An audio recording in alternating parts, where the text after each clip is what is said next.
Se abre la sesión. Señor secretario, sírvase leer el orden del día.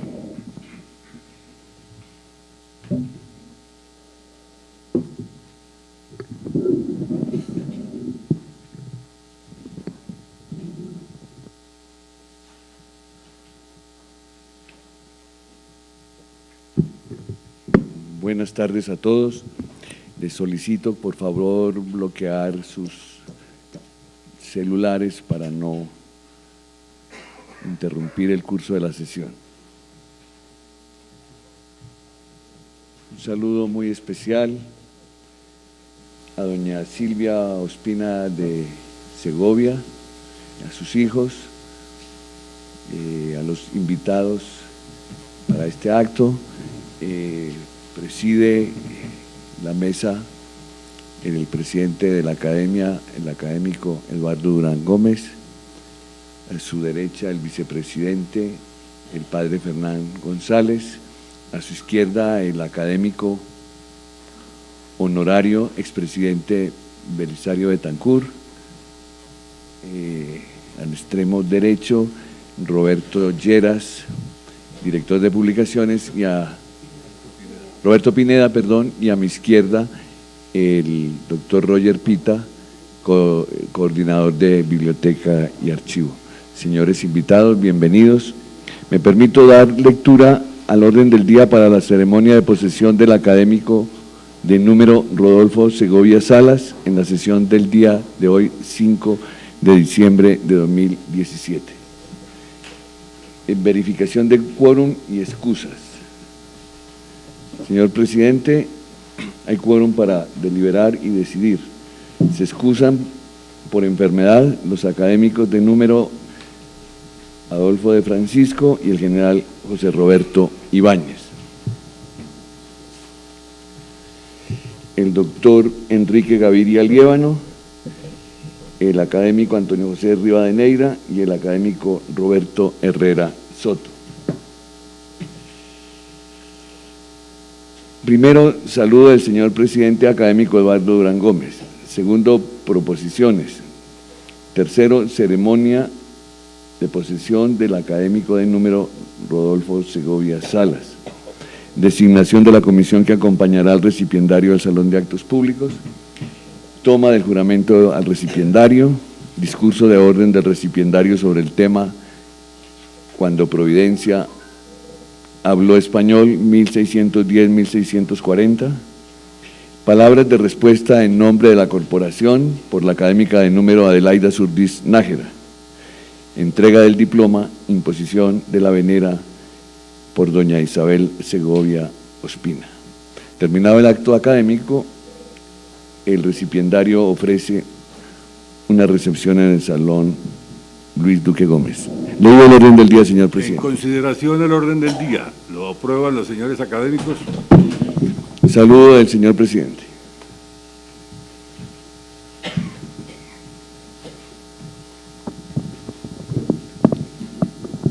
En primer lugar, mi saludo muy especial al señor expresidente Belisario Betancur, miembro honorario de esta institución. Señores miembros de la mesa directiva, académicos honorarios de número y correspondientes, doctor Rodolfo Segovia Salas, señora de Segovia Salas y familia del recipiendario, señores invitados especiales.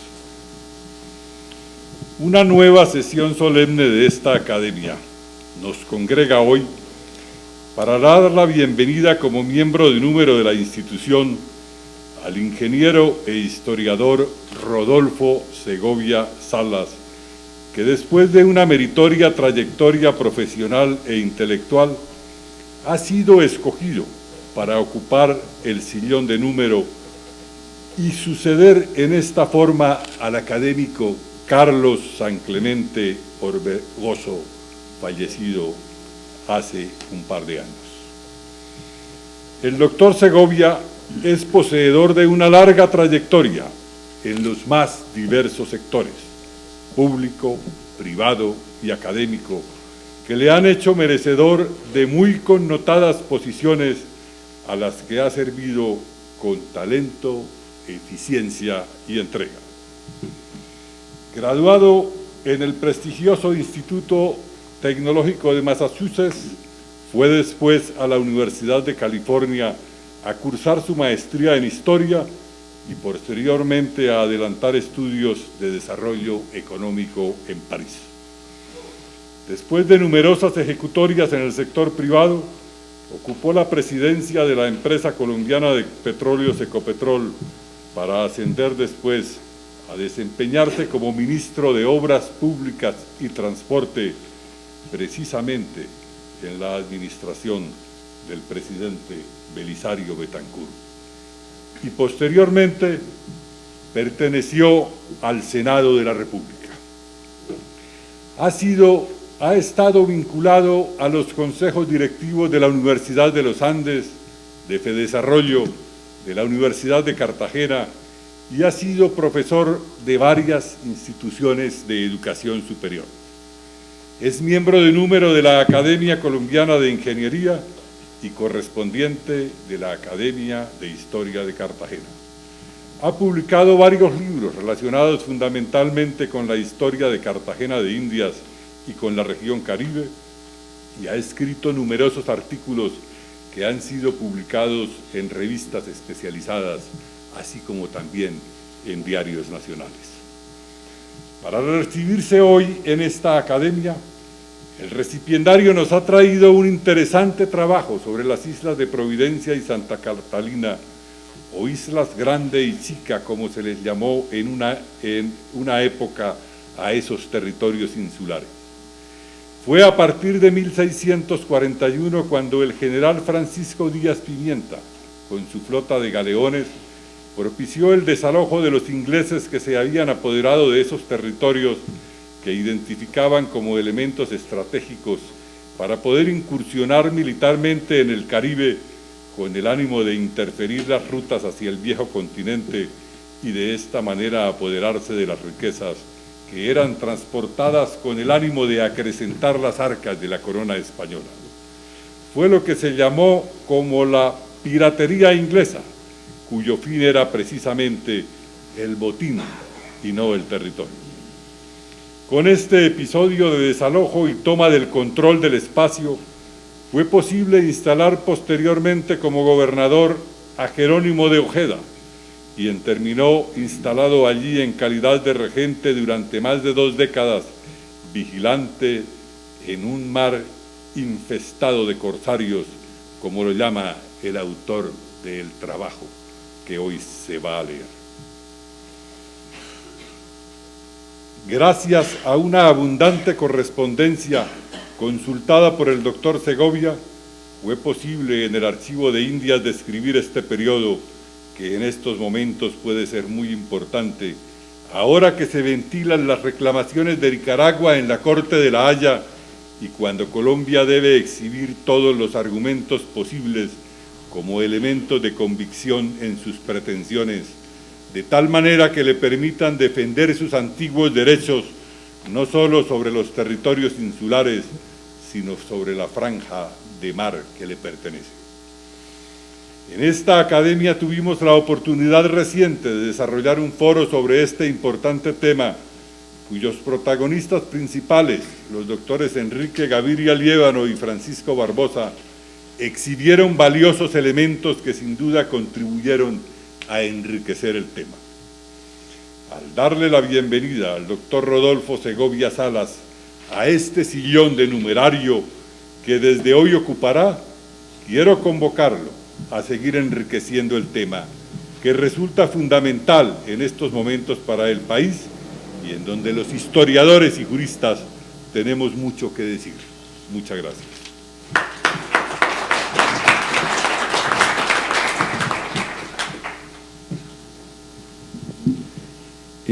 Quiero hacer un saludo especial al coronel Enrique Gargurevich, director de la Comisión Permanente de Historia del Ejército del Perú, en visita oficial.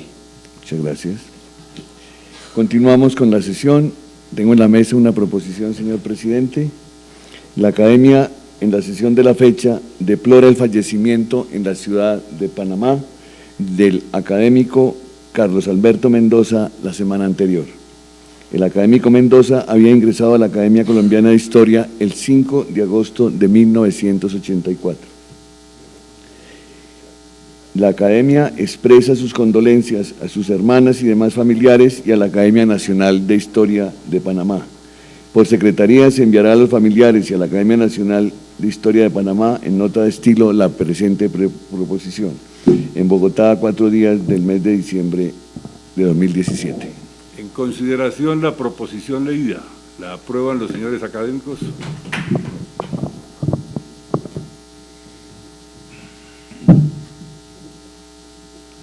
Saludo muy especial al doctor Carlos Caballero Argáez. Muy complacido de tenerlo acá, un gran historiador.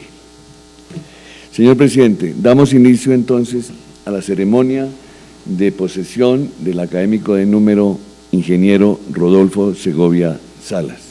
Le pido por favor que designe la comisión que acompañará al recipiendario al Salón de Actos Públicos.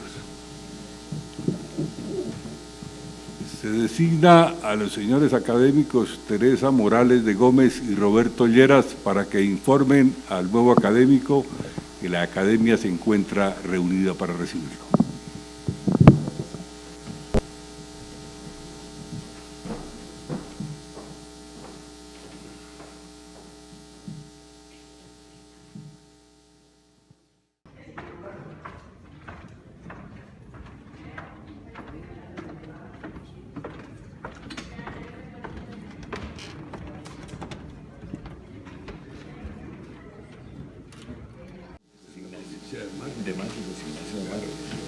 Nos ponemos de pie para dar la bienvenida al nuevo académico.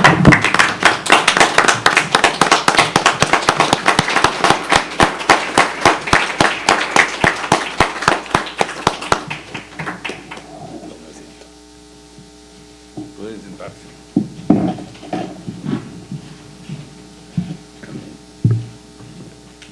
Agradecemos a la comisión. Procedemos entonces, señor presidente, con la toma del juramento al recipiendario.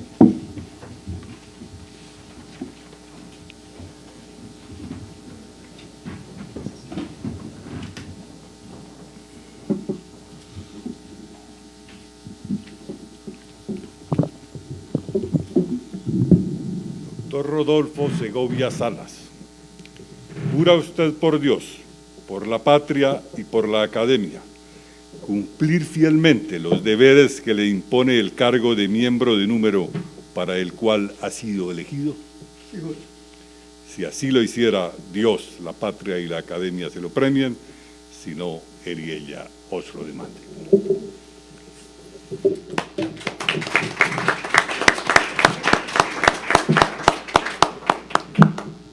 Pueden sentarse.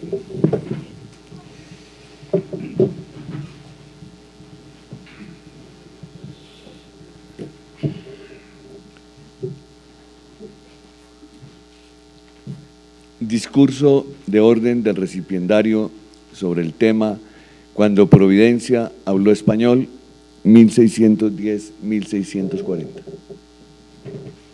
Tiene la palabra el doctor Rodolfo Segovia Salas.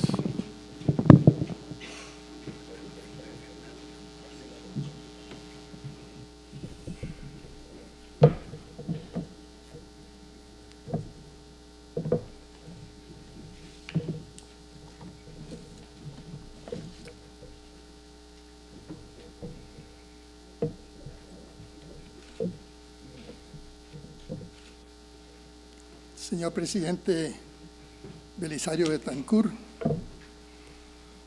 me honra su presencia y no puedo dejar de recordar que cuando me recibí como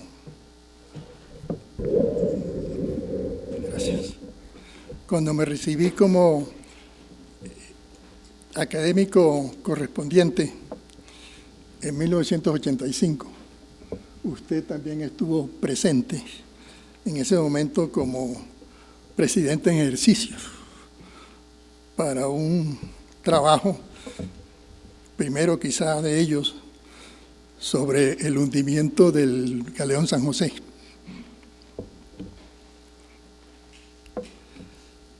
Señores de la mesa directiva, señores académicos, honorarios de número y correspondientes, familia toda, Silvia, amigos y amigas, señoras y señores. Comienzo por hacer la memoria de que quienes antecedieron en esta silla número 15 de la Academia Colombiana de Historia, ya con 115 años de venerable existencia. El primero de ellos, Francisco de Paula Barrera, quien lo fue de 1902 a 1905, uno de los fundadores, muy activo en la organización de la Academia, insigne boyacense y pionero en el análisis de la expulsión de los jesuitas. Gerardo Arrubla, de 1908 a 1946. Él y quien lo sucedió fueron los que ocuparon más tiempo la silla, 38 años. Fue presidente de la Academia, alcalde de Bogotá, director del Archivo y de la Biblioteca Nacional, y con José María Henao puso en orden cronológico todo lo que se conocía sobre la historia de Colombia. Cualquiera que hubiesen sido sus juicios de valor, le hizo un gran favor a la patria.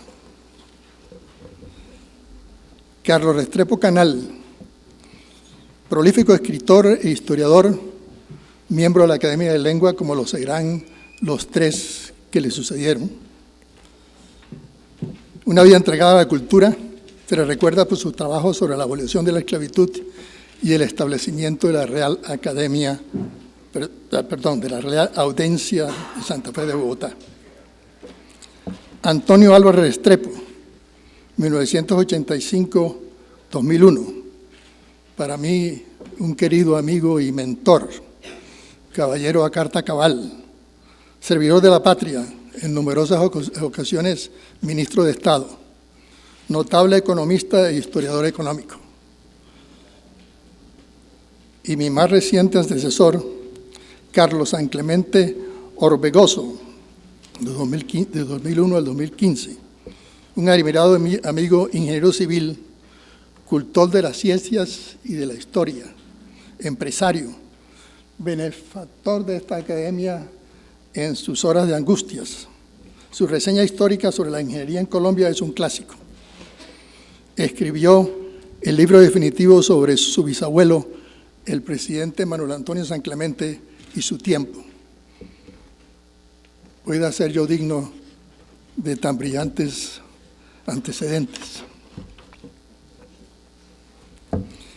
El primer deber del historiador es verificar los hechos y darlos a conocer con fidelidad y con sus fuentes. Eso implica abrevar y mucho en las fuentes primarias. No está prohibido el editorial, siempre y cuando que se le distinga bien la opinión de los hechos.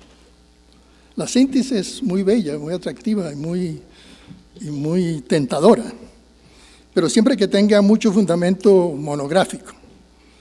A veces nos hemos precipitado en Colombia con más imaginación que citas. La historia colombiana necesita todavía mucho más monografía, y más aún de la primera mitad de la colonia, donde queda mucho terreno virgen.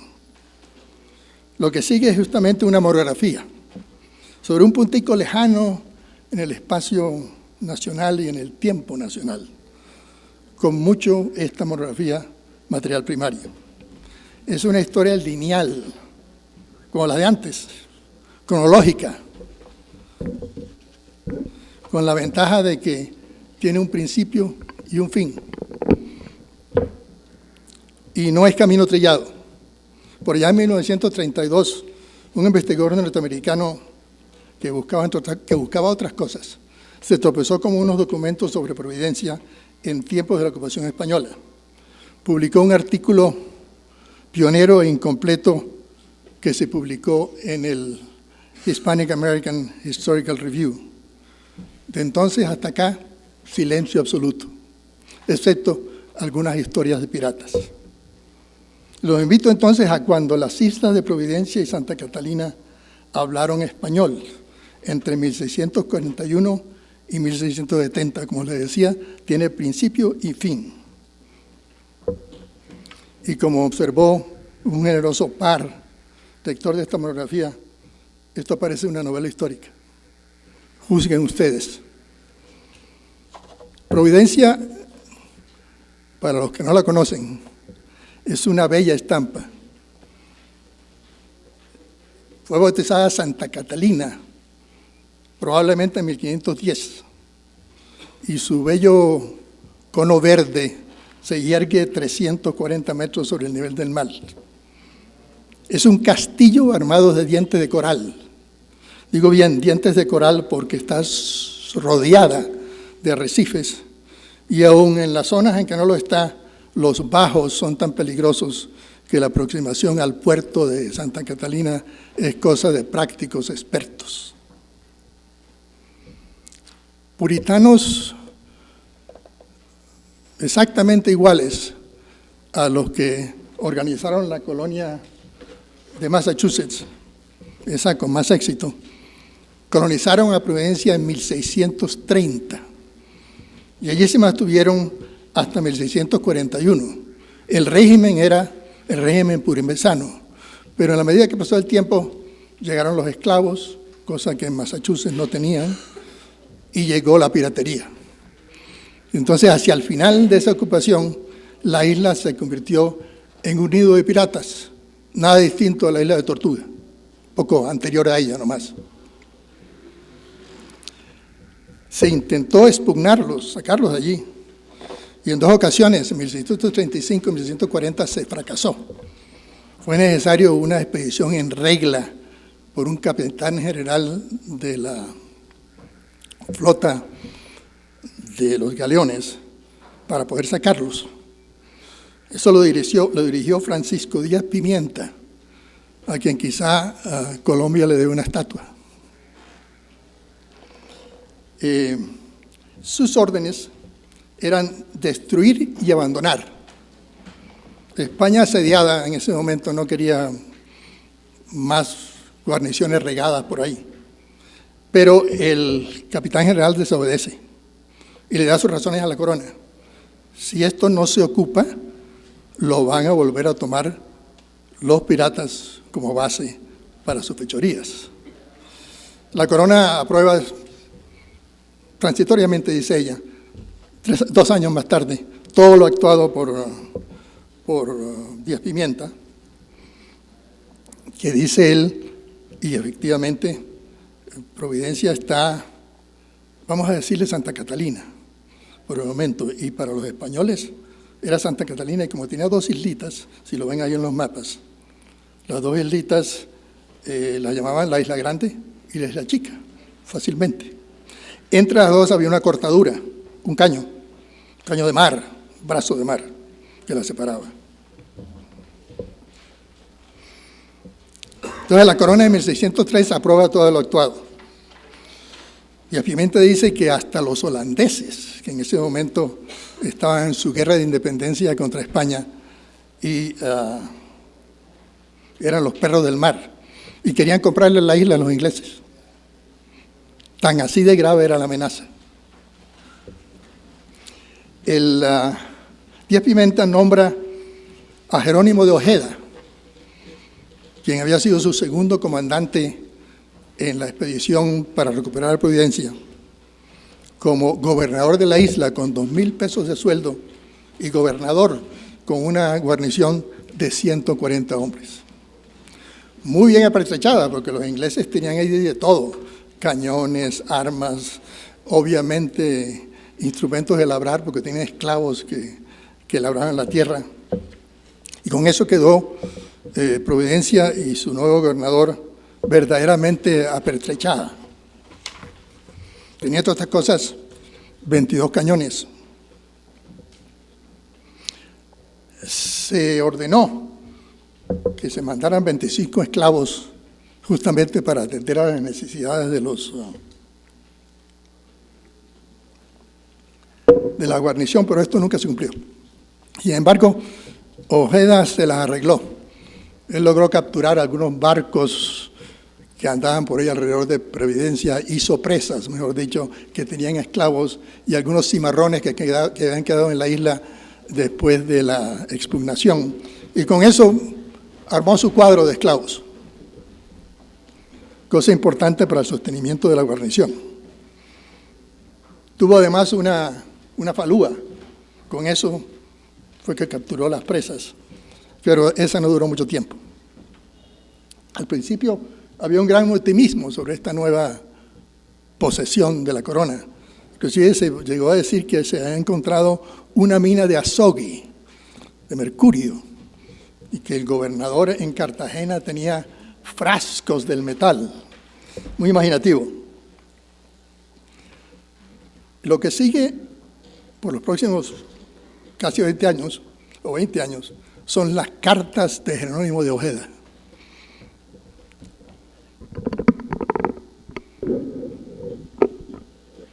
Las cartas de Jerónimo de Ojeda son un poema.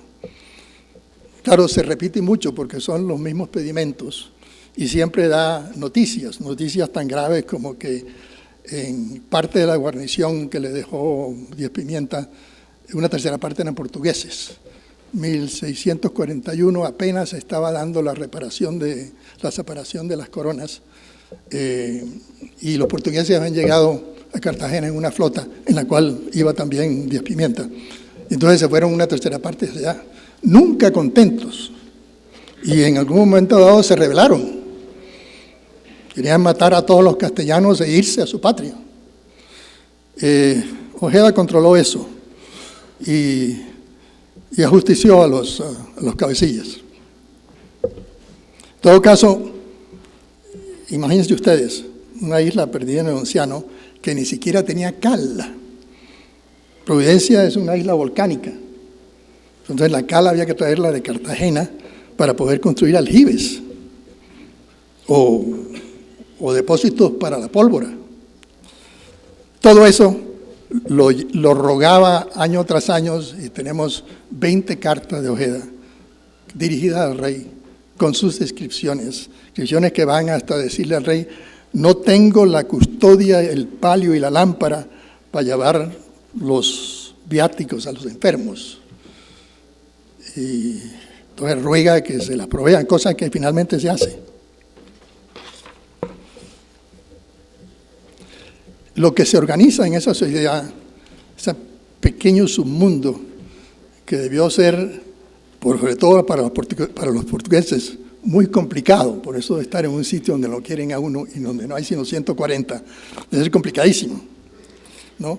Pero los soldados y sus esclavos se convierten en, ¿cómo decirlo?, soldados romanos que cultivan la tierra y cuando se les necesitan toman las armas. Entonces la guarnición quedó dispersa en sus parcelas.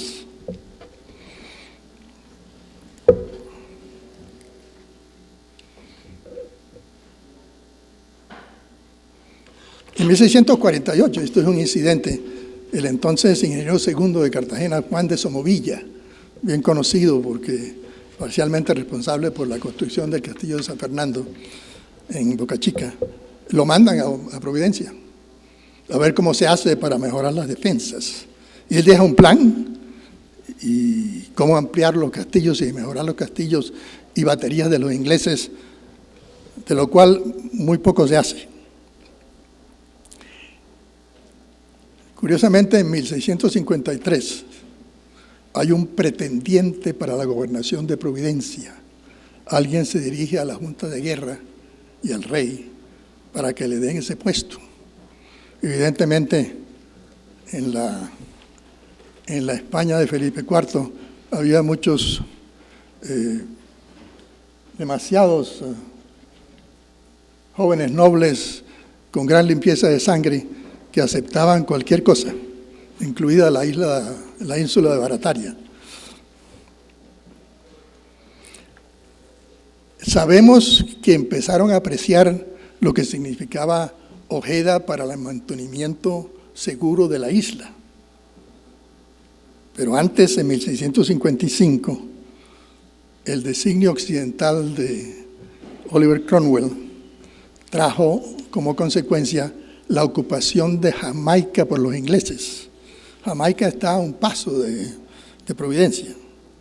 Entonces, los problemas se empeoraron y se mejoraron, porque ocupada Jamaica había menos presión para una isla como Providencia como centro de corsarios y de piratas.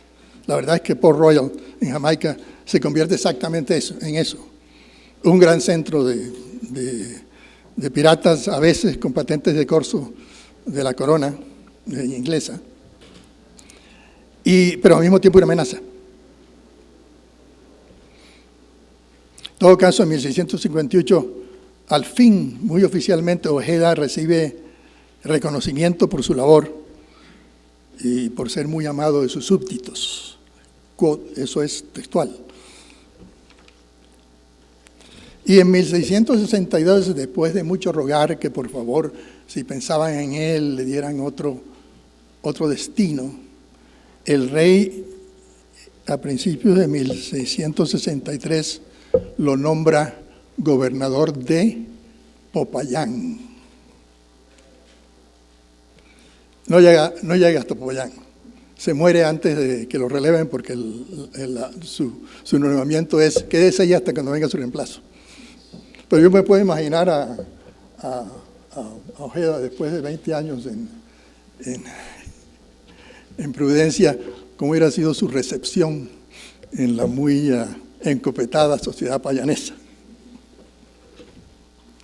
Lo sucede Esteban de Ocampo, ese es el segundo proveedor de Providencia, quien llega a la isla finalmente en 1665. Sus cartas se parecen a las de Ojeda, los mismos pedimentos, etcétera, con menos convicción, porque no le gustaba particularmente la isla, a Ojeda, perdóname, a Ocampo. Y Providencia estaba sujeta a los vaivenes de la política europea.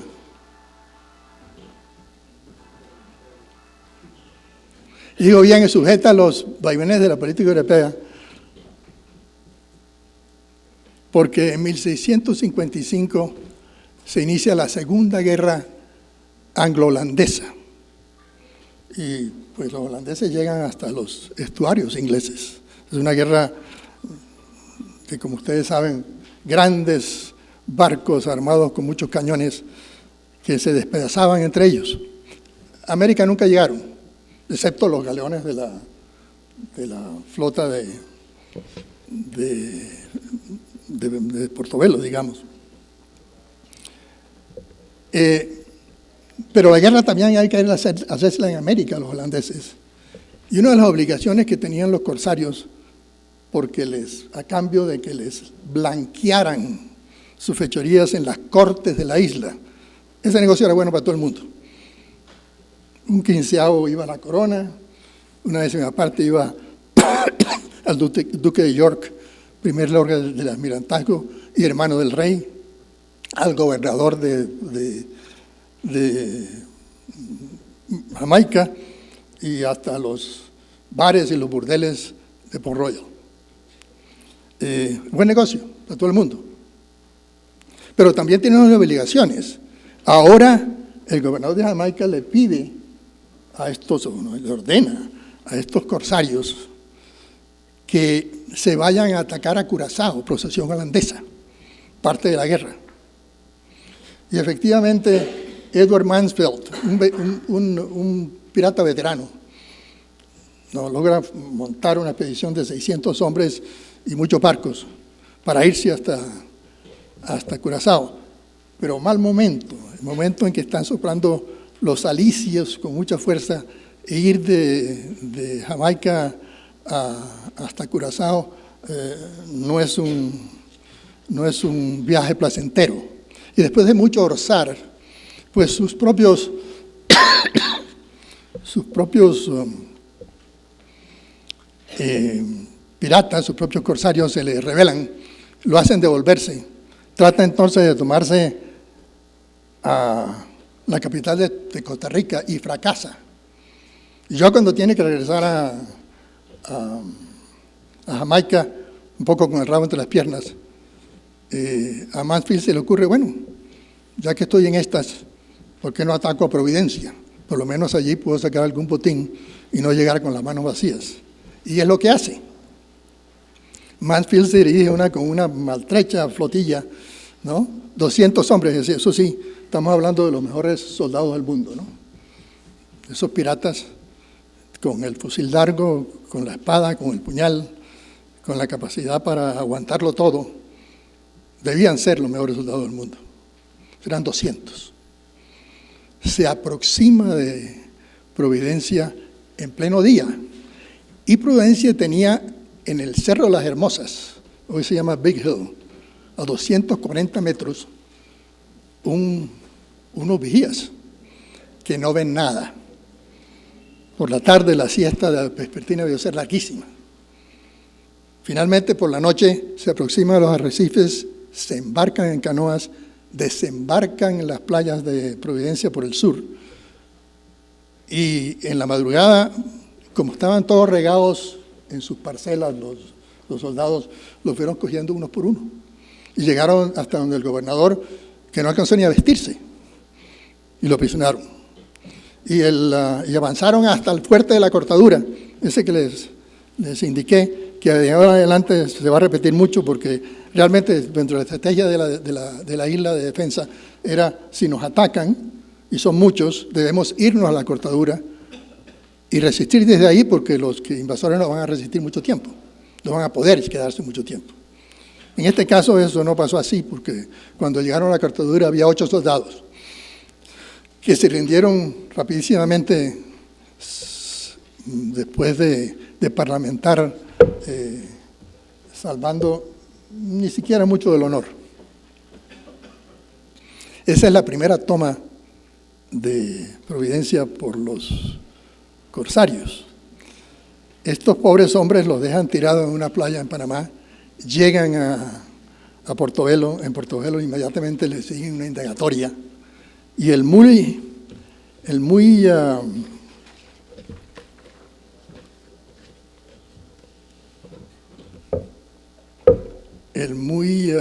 acucioso presidente de Panamá, presidente de la Audiencia de Panamá, Juan Pérez de Guzmán, decide que él va a recuperar a Providencia inmediatamente, porque si no la van a reforzar y se va a convertir en un nido de piratas. Además, Providencia está relativamente cerca del istmo, y hay que proteger el paso de la plata mexicana hacia la península, que era la savia del imperio. Pérez de Guzmán no tiene demasiados recursos, pero dice hay que actuar con rapidez. Y en un caso insólito de celeridad burocrática en la colonia, este hombre convence a su propia junta de guerra y a los oficiales reales, ¿no?, de que hay unas circunstancias muy especiales y que hay que gastarse la plata de la corona para ir a recuperar Providencia. Pero no mucho. Monta 125 hombres mal armados y los manda a Cartagena para que los refuercen y vayan juntos hasta Providencia. Cuando llegan a Cartagena, el gobernador, prudentemente, como lo hace cualquier funcionario entonces y ahora, ¿no?, reúne su junta y la junta le dice, no, nosotros no nos movemos para ninguna parte si no es con autorización de la corona, en Madrid primero. Entonces el tema de que hay que recuperarla rápido se perdía. Pero el gobernador, el presidente de la audiencia, que conocía su burocracia, le presenta una carta a su representante, que se llama Sánchez Jiménez, que ha llegado desde Portobelo al gobernador de Cartagena, y le dice, bueno, yo voy a dejar constancia aquí ante un notario, porque nosotros vamos a ir de todas maneras, y si la expedición fracasa, es culpa suya, y si triunfa, pues usted no tendrá participación. Ante ese dilema, el gobernador de Cartagena coopera totalmente. Mientras tanto, el gobernador de Jamaica, apellido Moriford, quería conservar a Providencia, le manda unos refuerzos, le manda un gobernador que se llama Benjamin Smith, ¿no? Pero los 200 hombres bien armados de Cartagena y de Portobelo, 250 hombres realmente, pues montan una expedición muy bien montada militarmente y capturan a los ingleses. De otras cosas entre las cosas que encuentran con los ingleses, son unas patentes de corso en blanco, firmadas por Modiford, para quien quiera que quisiera venir ahí a ser pirata. Nombran entonces al tercer gobernador, a este Sánchez Jiménez, que había dirigido la operación desde Cartagena hasta Providencia, y que, como todo el mundo que llega a Providencia, estaba esperando un ascenso. No lo alcanza porque en 1668 lo asesinan. Y queda entonces comandando quien fuera el segundo comandante de la expedición que fue a Providencia, que se llamaba José Ramírez Leiva, un cartagenero, que es gobernador de la isla. Mientras tanto, estamos ya casi en 1670, y se está cocinando una paz general entre España e Inglaterra, que era de conveniencia para todo el mundo. Moriford, el gobernador, no era particularmente partidario de esa paz porque le dañaba su negocio.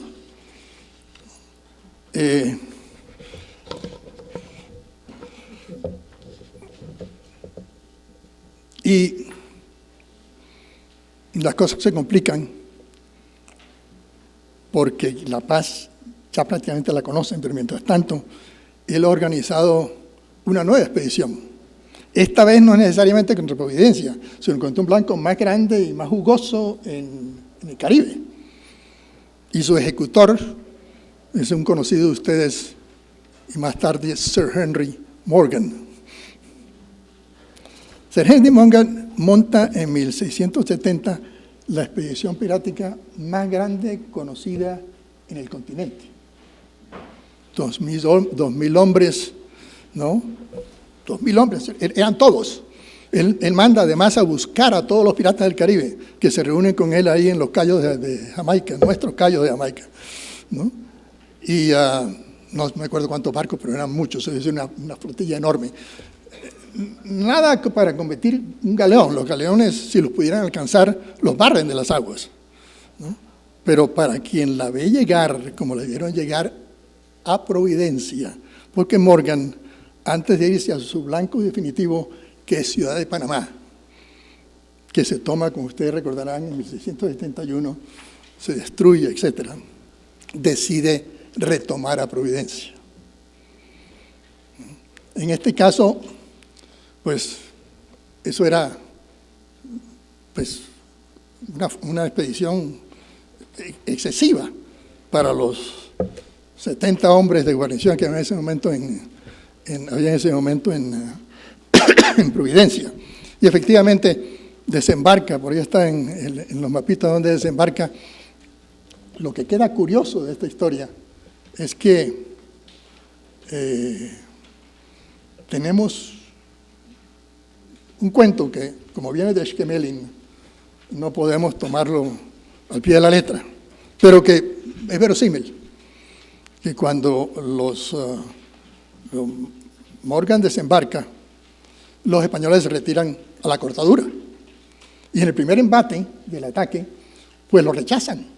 Después viene un aguacero, entonces se quedan ahí un par de días varados porque no pueden tomarse los españoles.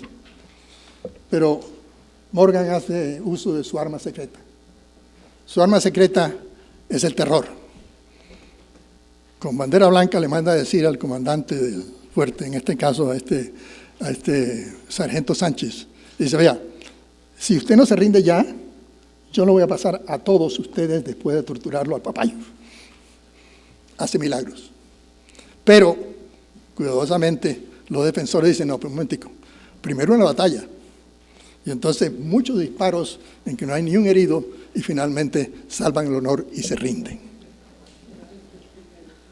Ese es el fin de la ocupación española de Providencia. No hay más noticias sobre Providencia por mucho tiempo. En 1688, una balandra de Cartagena hace la circunvalación de la isla, desembarca y se encuentra que la selva lo está cubriendo casi todo ya y no hay sino desolación y unos cuantos cañones clavados. Silencio durante más de un siglo. De Providencia no volvemos a saber nada, ni siquiera tangencialmente. Es una isla de Robinson Crusoe. Pero hay un escritor inglés del siglo XVIII que escribe un cuento sobre el naufragio de él y su esposa en una isla con las descripciones muy parecidas a las de Providencia, que permanecen ahí largo tiempo, sin desfallecer en su fe cristiana. Sus aventuras lo llevan a socorrer sobrevivientes del hundimiento de un barco negrero y un lance con un guardaespaldas español. La pareja encontró, por supuesto, un tesoro, y ese tesoro va a dar a Inglaterra. Y siguen 2 libros más que no tienen ningún interés. El libro se llama Sir Edward Seward, Narrative of his Shipwreck and Consequent Discovery of Threatened Island in the Caribbean Sea, etcétera, etcétera, etcétera, etcétera. La edición que yo tengo es de Londres de 1932. Hasta ahí sabemos de Providencia, hasta cuando, tarde en el siglo XVIII, y eso será motivo de otra monografía. No. Se repuebla Providencia con una composición muy distinta a la que vimos hasta este momento. Les decía que esto tiene principio y fin, 1741-1670. Muchas gracias.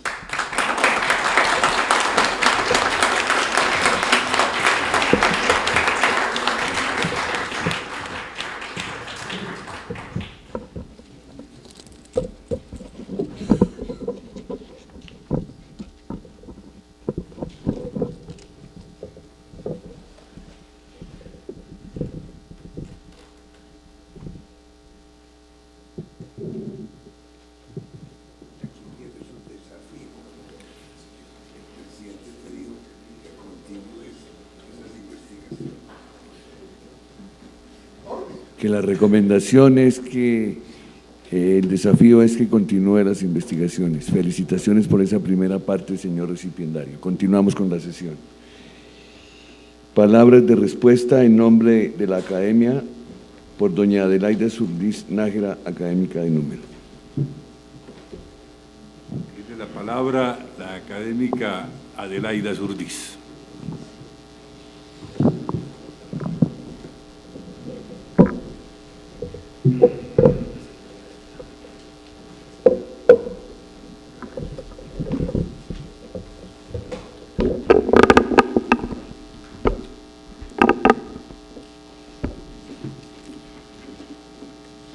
Doctor Eduardo Durán Gómez, presidente de la Academia Colombiana de Historia, expresidente Belisario Betancourt, que nos honra hoy con su presencia, señores miembros de la Junta Directiva, colegas académicos, invitados especiales, Silvia, Isabel, familia Segovia, señoras y señores.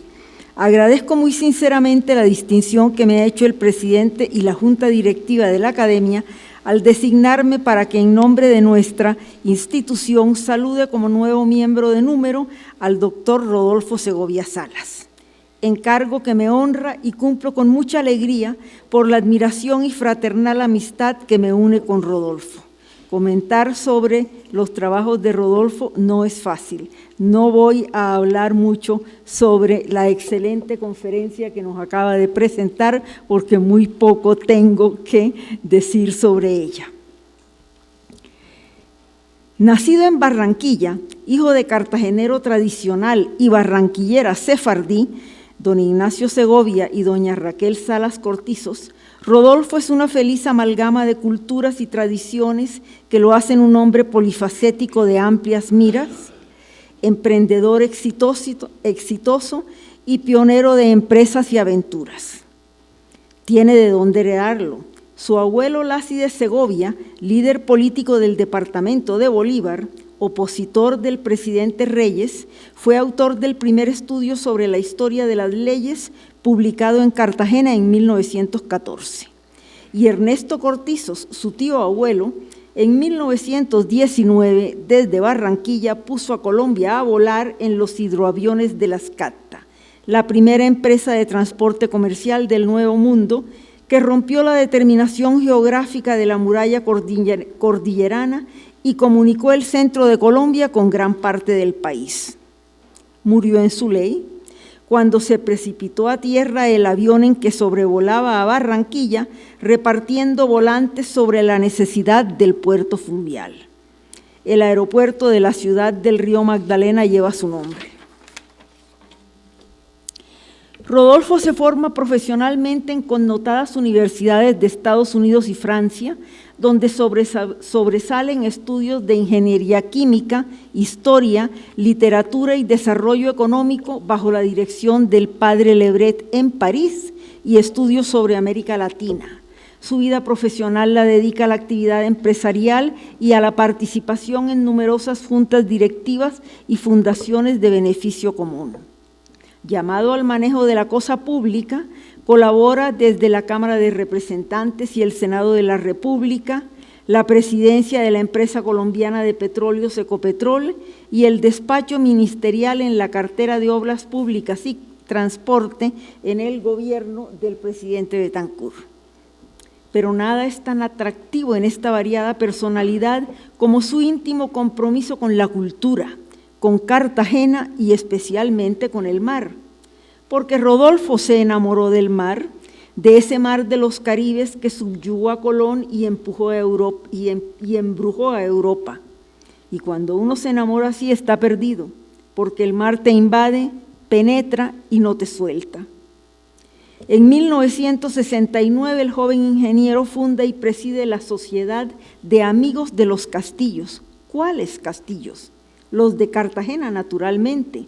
Lo atormentan sus ruinas, sus fuertes y murallas invadidas por las malezas, pero enhiestas, arrogantes, dignas como esperando a un enemigo remoto o a una nueva república que se acordara de sus gestas y avatares. Rodolfo se dedica a ello, recupera su historia, su sistema constructivo y su función defensiva. Estudia la obra pionera de Enrique Marco Dorta, asesora a las autoridades y apoya la visita del experto español Juan Manuel Zapatero para emprender su restauración. Como resultado, en 1981 ve la luz el libro Las fortificaciones de Cartagena de Indias, Estrategia e Historia. Con el objetivo, dice, comillas, de explicar los empeños de quienes por razones imperiales o lugareñas analizaron las debilidades de la plaza y argamazaron sin desmayo piedra sobre piedra hasta subsanarlas. No se trata, por lo tanto, de describir en detalle fuertes y murallas, sino de examinar las ideas estratégicas y tácticas que le dieron vida y de contar, claro está, algo de su historia. Una modesta descripción de ese tratado, que se convirtió en clásico de la historiografía americana sobre el sistema imperial de defensa en el Caribe y que va en su 6ª edición publicada en 2009. Y siguieron las investigaciones sobre el tema de sus desvelos. Publica, enseña, divulga. Con Mauricio Obregón y Roberto de la Vega, navegantes idos ambos, promueve la creación del Museo Naval de Cartagena. El hundimiento del galeón San José en 1708, trabajo con el que se recibe como correspondiente de esta nuestra academia en 1985, apasiona al país. La noticia sobre el rico Pecio, que insiste, más que un tesoro, debe mirarse como un monumento arqueológico, lo llevan a formar parte de la Comisión de Especies Náufragas creada por la Presidencia de la República en 1983, en la cual asesora desde entonces al Gobierno Nacional en la importante misión de salvaguardar y recuperar ese patrimonio nacional. Pero nada de esto es suficiente. El Caribe es mucho más y Rodolfo no se conforma. Emprende entonces un trabajo monumental, encajonar al mar. Produce entonces uno de los más bellos libros sobre el Caribe español, titulado El lago de piedra, la geopolítica de las fortificaciones del Caribe, 1586-1786. Es un apasionante relato de 2 siglos de esfuerzos y luchas contra corsarios y piratas financiados por codiciosos enemigos que quisieron apoderarse del tesoro, el comercio y desmembrar la España americana. El libro está tachonado de espectaculares fotografías de Mario Múnera sobre el circuito de plazas amuralladas, castillos y fuertes, con las que, cual eficaz cerrojo de piedra, España encerró su mar para salvaguardar su imperio. Sitios todos que con su esposa, Silvia, recorrió nuestro historiador hurgando en sus piedras y estudiando mapas para exprimirle su historia y plasmarla en apasionantes relatos y artísticas imágenes. La Habana, Veracruz, San Juan de Puerto Rico y Cartagena de Indias, los más importantes puertos, afrontan no siempre victoriosos los embates del enemigo.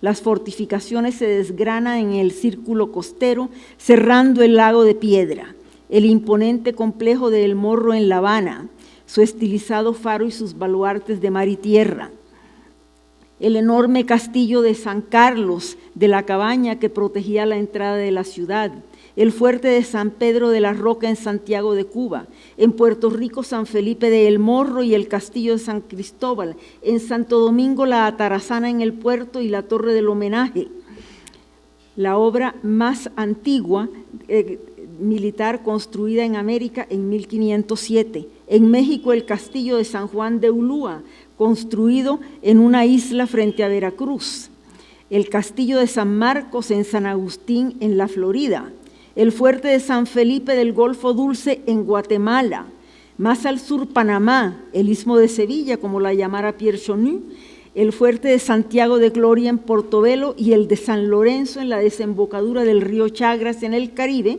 protector del tránsito por el Istmo. Y desde luego, la joya de la corona, la imponente Cartagena de Indias, de la cual no voy a hablar, pues yo creo que todos ustedes me pueden dar lecciones sobre ella. Pero el gusto que me produce este tratado me impulsa, solicitando a ustedes la benevolencia, a recontar o a contar una anécdota con Rodolfo y que me toca muy directamente. Cuando yo terminaba mis estudios de historia, no sabía sobre qué escribir mi tesis de grado. Estaba muy indecisa y encontré entonces un artículo de Rodolfo sobre la historia de Cartagena. ¿Estoy muy cerca? No, ya. Sobre la historia de Cartagena, titulado ¿Por qué se pierde un siglo? En ese artículo, Rodolfo decía: aún está por escribirse un análisis objetivo de lo que motivó a los defensores de la plaza a mantener hasta la inanición una resistencia sin esperanza, luego a exilarse en masa antes de enfrentar al vencedor. Eso no se explica solo por el temor a las represalias. Lo cierto es que en Cartagena perece la patria boba. Cachirí es apenas una escaramuza y no hay que olvidarlo. Santa Fe quiso recibir al pacificador con arcos triunfales. Hasta aquí las comillas. Ese trabajo me decidió y mi tesis de grado en historia fue sobre ese hecho. Fue entonces mi primer libro, Cartagena de Indias durante la Primera República, 1810-1815, y Rodolfo, me hizo el honor de prologarlo. Mi primer libro está prologado por Rodolfo y fue inspirado por uno de sus artículos. Me atrevo a pensar que mi escrito ha podido ser un preámbulo que Rodolfo recordó cuando escribió en 2013 el importante estudio 105 días, el sitio de Pablo Morillo a Cartagena de Indias, en el que analiza magistralmente las operaciones del ejército expedicionario en América, metamorfoseado en el ejército de costa firme en la Nueva Granada, antes y después de la expugnación de Cartagena de Indias en 1815. Hasta aquí sus palabras. Presenta una visión panorámica en sincronía del Imperio Español a finales del siglo XVIII y primeras décadas del XIX y de sus colonias de ultramar para introducir al lector en el hecho histórico principal. El sacrificio de Cartagena en 1815, durante 105 días de sitio que destruyeron la puerta antemural del virreinato y dieron al traste con la Primera República Granadina. Esta publicación, fundamentada en documentos de los pacificadores encontrados en los archivos españoles, constituye una verdadera novedad historiográfica, pues aunque el sitio se ha estudiado con amplitud por los historiadores colombianos e historiadores extranjeros, nunca se había estudiado el tema desde la óptica del sitiador. Por eso, la novedad historiográfica. Y ya para terminar, en medio de la inmensidad de ese mar de 7 colores, Providencia, el puntico perdido, la isla inútil porque para España no era buena ni para sostener un presidio, pero que puritanos ingleses la ocuparon entre 1630 y 1641, en plena ruta de los galeones entre Cartagena y La Habana, y le dieron el nombre que hoy ostenta, pues los españoles la llamaron Santa Catalina. Nada puedo añadir, como ya dije, sobre ella, a la excelente exposición que Rodolfo nos ha mostrado con documentos del Archivo General de Indias, del Archivo General de la Nación de Colombia y extensa bibliografía. Nos ha mostrado la vida cotidiana de la isla, pobre, difícil, como de hija de menos madre, que no obstante durante 25 años se mantuvo firme gracias a las acciones del avesado general Díaz Pimienta, su conquistador que Rodolfo acaba de relatar con detalle, y de su gobernador, el sufrido Jerónimo de Ojeda, y aprendió entonces Providencia a hablar la lengua de Castilla. Hoy, remontada sobre un caballito de mar, la más bella de las islas que coronan el Caribe colombiano, aún se debate para preservar su identidad, lo que le queda de su mar y su pertenencia a esta Colombia que bien poco la ha protegido. La recuperación de esta historia que ha hecho Rodolfo Segovia debe servir a nuestra Cancillería para fundamentar y reforzar la defensa de este nuestro tesoro en el mar de los 7 colores. Bienvenido, Rodolfo. Muchas gracias.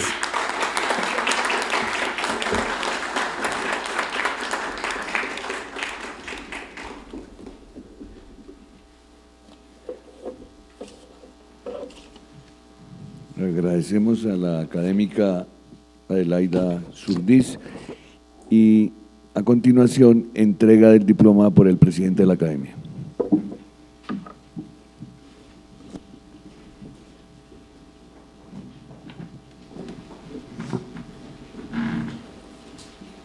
En primer lugar, quiero felicitar al recipiendario doctor Rodolfo Segovia Salas por su magnífica intervención, porque con su trabajo ha permitido llenar un vacío histórico muy importante sobre ese territorio insular que seguramente nos va a llenar de motivación para reclamarlo con mayor ahínco en estos momentos en que sus derechos se discuten en la Corte de La Haya. Muchas gracias, doctor Segovia, usted ha sabido interpretar un sentimiento muy importante para esta academia y para el país. Y desde luego agradecer a la académica Adelaida Zurdiz por haber llevado la vocería de esta corporación al pronunciar el discurso para recibir al nuevo académico. El diploma que le vamos a entregar dice así: República de Colombia, la Academia Colombiana de Historia, en atención a los merecimientos del señor don Rodolfo Segovia Salas, lo ha elegido miembro académico de número de la corporación. Bogotá, 5 de diciembre de 2017, el presidente Eduardo Durán Gómez, el vicepresidente Fernán González González, el secretario Luis Horacio López Domínguez. Voy a solicitarle a nuestro académico honorario, señor expresidente Belisario Betancur, que sea usted el que le haga entrega de este diploma. Es un honor para mí, doctor Segovia, refrendar con este título uno que en antes había tenido el honor de asistir a su recepción. Congratulaciones.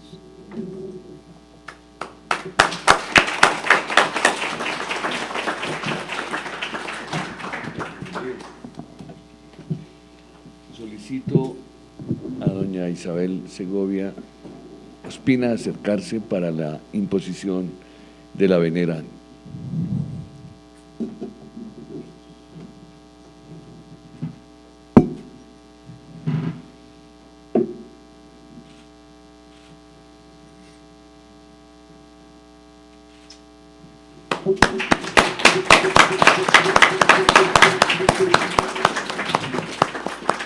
Señor presidente, agotado el orden del día. El recipiendario invita a una recepción en el Salón Luis Duque Gómez. Se levanta la sesión. Muchas gracias a todos por su asistencia y los esperamos en la recepción.